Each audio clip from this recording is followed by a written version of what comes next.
Hello friends, welcome back to my YouTube channel. आज हम बात करने वाले हैं यूरिनरी ट्रैक्ट इन्फेक्शन के बारे में, जिसे हम यूटीआई भी कहते हैं। क्या होता है यूरिनरी ट्रैक्ट इन्फेक्शन, ये क्यों होता है, इसके कारण क्या होते हैं, इसके लक्षण क्या होते हैं, साथ ही इसके ट्रीटमेंट और हम इससे कैसे बच सकते हैं, इन सारे टॉपिक के बारे में आज हम डिस्कस करने वाले हैं। तो चलिए स्टार्ट करते हैं। सबसे पहले हम जानेंगे यूरिनरी ट्रैक्ट इन्फेक्शन क्या होता है। Urinary tract infection mainly bladder infection होता है, जो कि पेशाब की थैली का इन्फेक्शन होता है। मोस्ट कॉमनली ई कोलाई नाम के बैक्टीरिया के कारण होता है। ये बैक्टीरिया हमारे एनस ग्लैंड या फिर मलद्वार के रास्ते में पाया जाता है। ये इन्फेक्शन अगर ज़्यादा होता है तो ये हमारी पेशाब की जगह में भी हो सकता है और ये धीरे धीरे हमारी किडनी को इन्फेक्शन भी पहुंचा सकता है। इसमें मेनली पेशाब में जलन होना, बार बार पेशाब जाना, पेशाब से दुर्गंध आना, साथ ही आपको पेशाब करते समय दर्द होना, जलन होना, खुजली होना, पीठ या पेट के निचले हिस्से में दर्द होना, ये सारे इन्फेक्शंस या लक्षण हमें देखने मिलते हैं।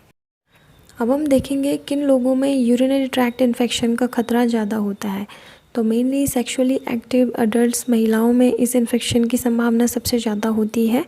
इसके अलावा जो कम पानी पीते हैं उनमें भी ये इन्फेक्शन के चांसेस काफ़ी ज़्यादा होते हैं।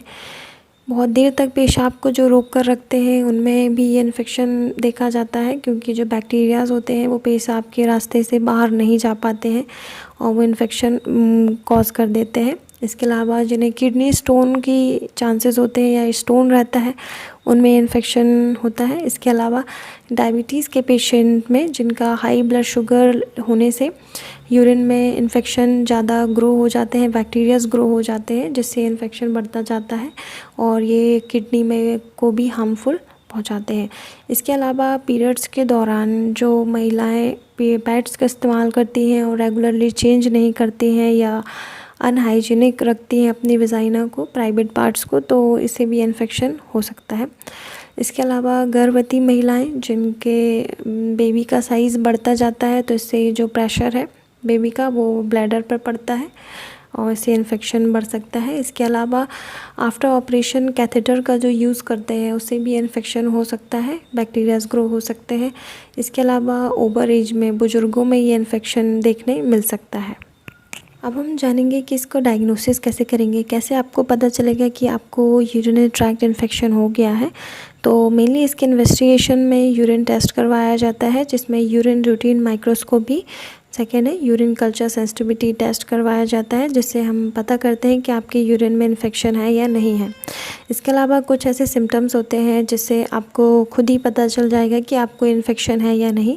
तो इसमें आपको बार बार पेशाब अगर जाना होता है, पेशाब में जलन अगर होती है, इसके साथ ही अगर आपको पेशाब जाने में दर्द होता है, बदबूदार पेशाब आती है, पेशाब का कलर चेंज होता है, पेट में दर्द होता है, पेट के निचले हिस्से में दर्द होता है या वाइट डिस्चार्ज आता है, तो ये भी कुछ साइन होते हैं आपको यूरिनरी ट्रैक्ट इन्फेक्शन को पहचानने के लिए। और अगर ऐसे कोई भी सिम्टम्स आपको मिलते हैं तो तुरंत आपको अपने डॉक्टर से बात करनी है। अब हम जानेंगे कैसे आप यूरिनरी ट्रैक्ट इन्फेक्शन से बच सकते हैं। तो कुछ सावधानियां रख के आप इस इन्फेक्शन से बच सकते हैं। यूरिनरी ट्रैक्ट इन्फेक्शन से बचने के लिए सबसे ज़्यादा ज़रूरी है कि आपको ज़्यादा से ज़्यादा पानी पीना है। 2 से 3 लीटर पानी तो पीना ही है। इसके अलावा आपको हर 2 से 3 घंटे के अंदर यूरिन पास आउट करना ही है। इसके अलावा आपको अपने प्राइवेट पार्ट्स की हाइजीन मेंटेन रखना है। सेक्स के पहले और बाद में यूरिन ज़रूर जाना है, इससे जो बैक्टीरियाज होते हैं यूरिन में वो यूरिन के थ्रू बाहर पास आउट हो जाते हैं। औरतों में मेंस्ट्रुअल हाइजीन रखना है, प्राइवेट पार्ट्स को क्लीन रखना है, साफ़ सफाई रखना है, हर 4 से 5 घंटे में अपने पैड्स को चेंज करते रहना है और ज़्यादा से ज़्यादा पानी पीना है। इसके अलावा डायबिटीज़ के जो मरीज़ होते हैं उनमें बैक्टीरियाज ग्रो होने के काफ़ी चांसेस होते हैं, तो उनके शुगर लेवल को मेंटेन रखना बहुत ज़रूरी होता है।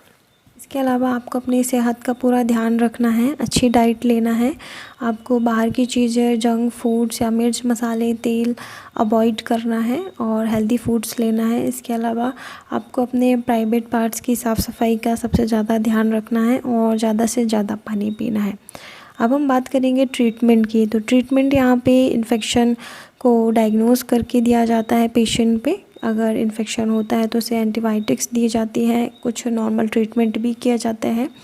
तो ये डिपेंड होता है पेशेंट की कंडीशन पर, इन्फेक्शन पर, जो कि डॉक्टर्स उनको डायग्नोस करके देते हैं। So thank you friends for watching my video. अगर आपको मेरा वीडियो पसंद आया हो तो प्लीज़ लाइक शेयर सब्सक्राइब ज़रूर करें। Thank you so much for watching my video.